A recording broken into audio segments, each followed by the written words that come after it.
Hey guys, Will, or Lolio here, and the big news of today is that the Warlords of Draenor Beta test has finally began. Now, this is very similar to the alpha, it's really just a name change, but there is some more content available, mainly the Tanaan Jungle intro experience. They describe this as being about an hour-long intro. It'll introduce you to all of the warlords and you'll fight alongside heroes like Thrall, Murad, Khadgar, Lady Liedrin, just these big lore name characters. And you go in there on a suicide mission, and your job is to shut down the Iron Horde's dark portal before you head off to your faction zone, Frostfire or Shadowmoon. Now, so far, from what I've seen from other people, I don't have a beta invite yet, it looks pretty good. It looks very solid. I like how it introduces you to all the warlords. You get to kind of see all these villains, and they all get a decent role. And I like how you fight alongside all these iconic characters, and they actually do something for once. Like, they actually fight. They don't just stand around, at least for most of it. There are some times where they're just standing around. And the characters they chose, I think, are really relevant. You know, Murad, a character we haven't really seen much from, but people always wanted to. Khadgar, obviously, is very relevant to Draenor, all the way back to Warcraft 2, I think. And then you have guys like Thrall, who, of course, is always there. It's good to see Liedrin again. These big lore moments, I think people were really excited for them. They've really been doing a lot more with lore since Pandaria, right? The story has become a lot more relevant to the gameplay. BC and Wrath had a lot of story to them, but it wasn't really delivered that well. Whereas Pandaria and Warlords of Draenor seem to be doing a lot better in terms of the story delivery. Like, they have more cutscenes, and they have more cinematics, and more voice acting especially, and I think that really adds to it. It makes people feel more invested overall, and I'm definitely a fan of that. One of the things people have found is that Shadowmoon Valley, previously known for being shrouded in perpetual night, has a day skybox. So Alex Afrasiabi cleared this up on Twitter and saying that for 20% of the time, Shadowmoon Valley will be in day, which is pretty interesting. I love the dark Shadowmoon Valley. I think this one is great too, but the permanent dark one was what people expected.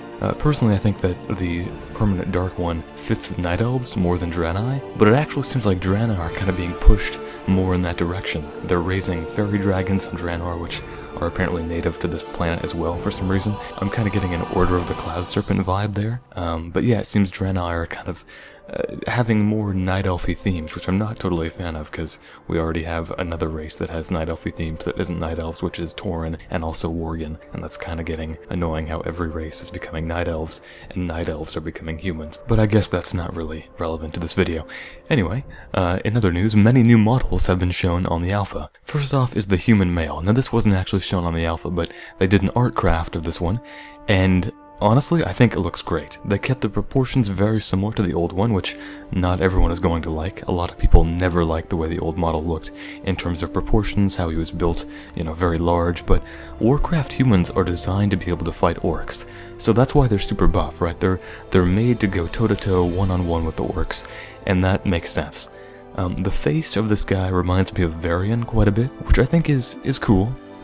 Overall, the model was definitely an improvement. The old model was not very well liked, and most people think, you know, it's very hard to make it worse, so they upped the fidelity of it quite a bit, and people like it overall, I think, although people who never liked the old model for its proportions, and not just for its resolution and texture quality and things like that, are not gonna like it anyway, but I think it appeases the fans who liked the general idea of it.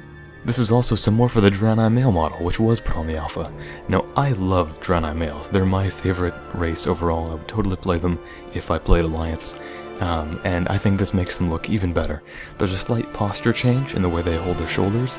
They thicken the legs up slightly, but they kept their hulking physique, and they just added more detail overall, and I really like it a lot. I think that the Draenei, a lot of people never liked how they have the refrigerator physique, but I actually like that.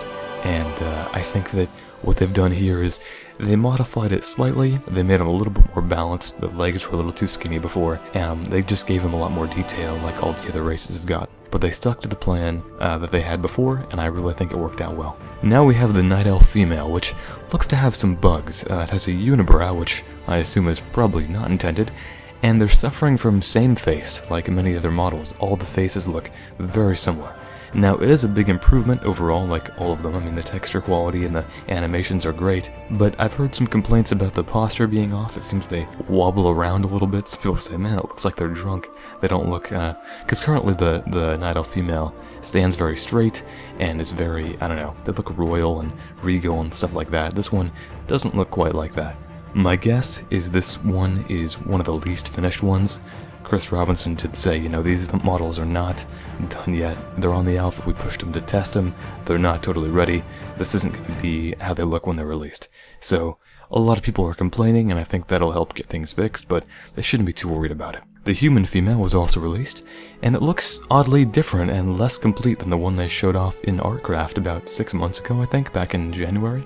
It has no kneecaps, less definition. I'm hoping these are just less graphic settings, like that was on Ultra, this is on Low or something like that. I hope the issues will be resolved soon. It definitely does not look as good as the one they showed previously. The face looks fine, but the rest of the body doesn't look complete, which is weird to me. Now we have the Undead Male, which I think is one of the best models so far.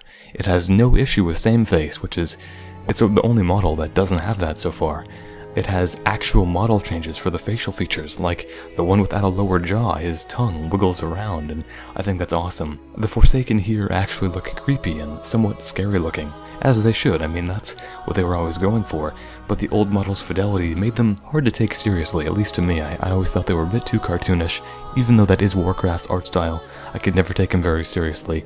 The new one keeps that style, but it amps up the old details so that, you know, the one before, no one could tell that was actually an iron jaw. I don't even know what the hell that thing was before.